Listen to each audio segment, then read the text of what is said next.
Good morning, everybody. This is Father Bernardo Ibarra of the Institute of the Incarnate Word, a missionary priest in Poland. Today's Gospel is taken from St. John, chapter 12, and it says, 6 days before Passover, Jesus came to Bethany, where Lazarus was, whom Jesus had raised from the dead.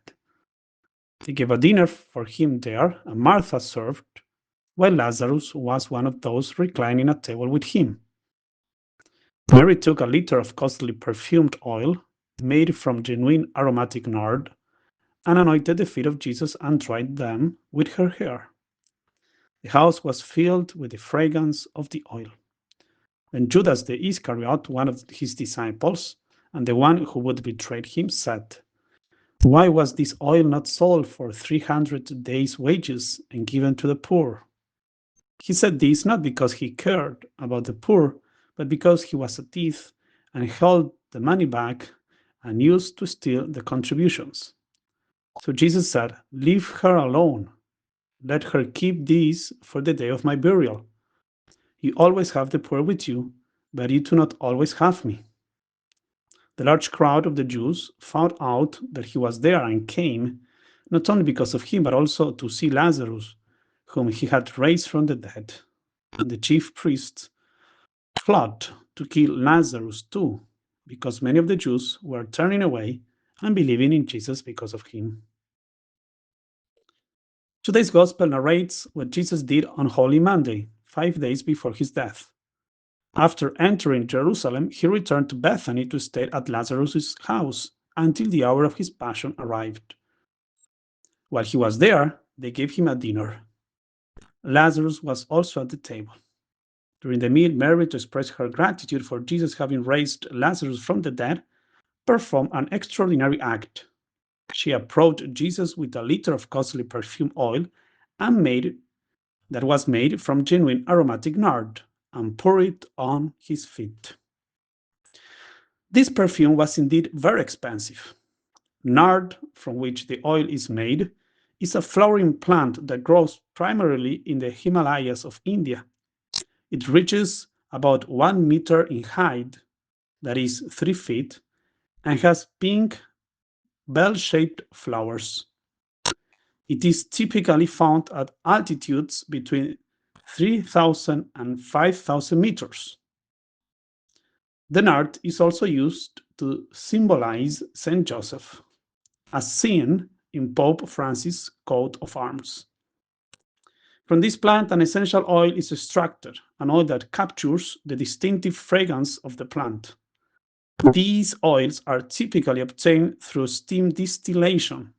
They are considered pure and authentic if the oil comes from the plant's stem or root, rather than just the leaves.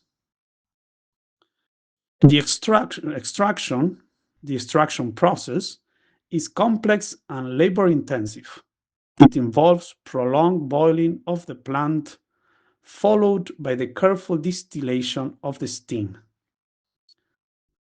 On average, only 1.5 liters of oil can be obtained from 100 kilograms of plants. Consider all these, we realized that the perfume Mary used to anoint Jesus' feet was a true luxury. As Judas remarked, it was worth the equivalent of 300 days' wages, almost a full year's salary. A person would have to work nearly a year to afford the perfume Mary poured out on Jesus' feet. This perfume had traveled all the way from India, and it took around 100 nards plants to produce that single liter of oil. It was so precious that it was stored in an alabaster jar, that is a soft mineral container, hermetically sealed. The only way to open it was by breaking its thin neck. Such perfume was usually reserved for funerals or the most solemn occasions, but Mary used it as an act of thanksgiving and also as a prophetic sign anticipating Jesus' burial. When Judas saw Mary's action, he became furious. He had hoped to benefit from the money that could have been made by selling the perfume. He knew how valuable it was. It was extraordinarily expensive. What is most surprising is that Jesus was pleased with Mary's generosity. He praised her and did not rebuke her. Mary's action is a beautiful example of self-giving. She gave everything to the Lord. She held nothing back. She offered him the best without counting the cost. We are called to do the same, especially now during Holy Week. We are to give the Lord our best, not our leftovers. The best of our time, of our hearts, of our desires. The best effort in fulfilling our duties and in practicing charity, always the best. God has already done this for us. He gave us the best of all, our Lord Jesus Christ, his own Son. He who did not spare his own Son, but gave him up for us all, says St. Paul to the Romans. In just a few days, we will witness again how God gives us his very best. Let us give him everything in return. Let us do the same for him now in this Holy Week. God bless you.